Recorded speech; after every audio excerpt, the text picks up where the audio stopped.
এই আপনি এত ভিডিও করতেছেন কি করবেন?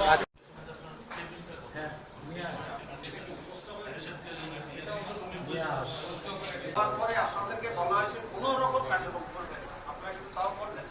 এটা শুধুমাত্র নামের একটা অবজেকশন, নো অবজেকশন সার্টিফিকেট। আপনি কোনো রকম লাইসেন্স প্রাপ্তির আগে কোনো রকম কার্যক্রম চালাবেন না। কিন্তু আমরা দেখতে পাচ্ছি আপনি কিভাবে রাখেন রোগী, একটা পর একটা অপারেশন করতেছেন আপনি। আপনার ডাক্তার সাহেবেরা জানে আপনার যে লাইসেন্স নাই। এই পেশেন্টের আমি কিন্তু কোনো মানে কিচ্ছু পাইলাম না। ওনার যে অপারেশন অন বিলগুলো রাখছে ওকে কিন্তু তো ওয়াশরুম কেন মানে এগুলা তো ওটির সময় আবার কাজে লাগে। এটা রেডি আছে মানে ইভেন আপনি আমাকে কোনো ফাইল দেখাইতে পারতেছেন না। না জমিলার ফাইল কোথায়? জমিলার ফাইল এই ফাইল একটু আনতে বলছে। আপনাকে চিঠি পাঠানো হয়েছে না? কালকে চিঠি পেয়েছেন না? এটা তদন্ত কমিটি হবে আগামীকাল।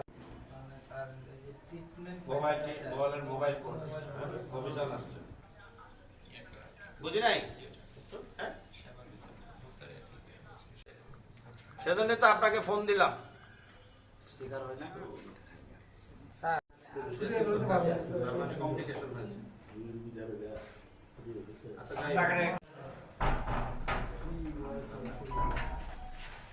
আটা ওনাদের কিন্তু 15 দিন আছে।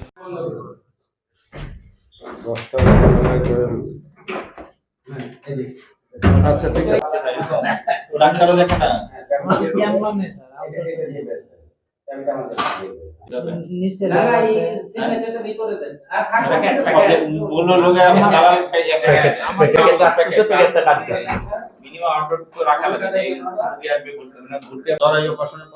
স্ট্রেচার দিয়ে, কাপড় স্ট্রেচার দিয়ে এটা দিয়ে আপনার ধরে হলো যে শিলাটা ছিঁড়ে গেছে।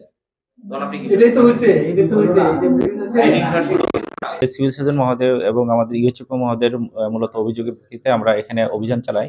তো ভোক্তা অধিকার আইনে যেহেতু এটা একজনের জীবন হানি করছে এবং জীবন হানি ঘটতে ভবিষ্যতে ঘটতে পারে, তো সেই প্রেক্ষিতে আমরা ভোক্তা অধিকারে আমরা মামলা দিয়ে এখানে আমরা 50,000 টাকা জরিমানা করেছি। এবং এই হাসপাতালটি আপনার পরবর্তী নির্দেশ না দেওয়া পর্যন্ত মানে মূলত ওনাদের কাগজপত্র বা অন্য যা যা আছে লাইসেন্স না পাওয়া পর্যন্ত এই প্রতিষ্ঠান বন্ধ থাকবে। এপ্রিল মাসের 23 তারিখে একটা দুর্ঘটনা এখানে ঘটেছে, আমরা জানতে পারি, আপনাদের মাধ্যমে জানতে পারি এবং সেই অনুযায়ী আমরা ব্যবস্থা নিই। এই প্রতিষ্ঠানটির আসলে শুধু এনওসি নেওয়া ছিল, মানে নামের অনাপত্তি পত্র, যেহেতু ওনাদের কোনো লাইসেন্স নাই, লাইসেন্স প্রাপ্তিও আসলে দূরে, ওনারা শুধু একটা ক্লিয়ারেন্স নিয়ে এটা ওনারা করতে পারেন। আগে লাইসেন্স নিতে হবে, তারপর হচ্ছে ওনারা ব্যবসা করতে পারবেন বা কার্যক্রম পরিচালনা করতে পারবেন। যেহেতু আমরা এখানে ওনাদের কাগজপত্র, বৈধ কোনো কাগজপত্র নেই, নিয়মের আগেই বা অনুমতি পাওয়ার আগে ওনারা কার্যক্রম শুরু করেছেন, এক্সিস্টিং আইন অনুযায়ী আমরা সেটা বন্ধ করে দিচ্ছি।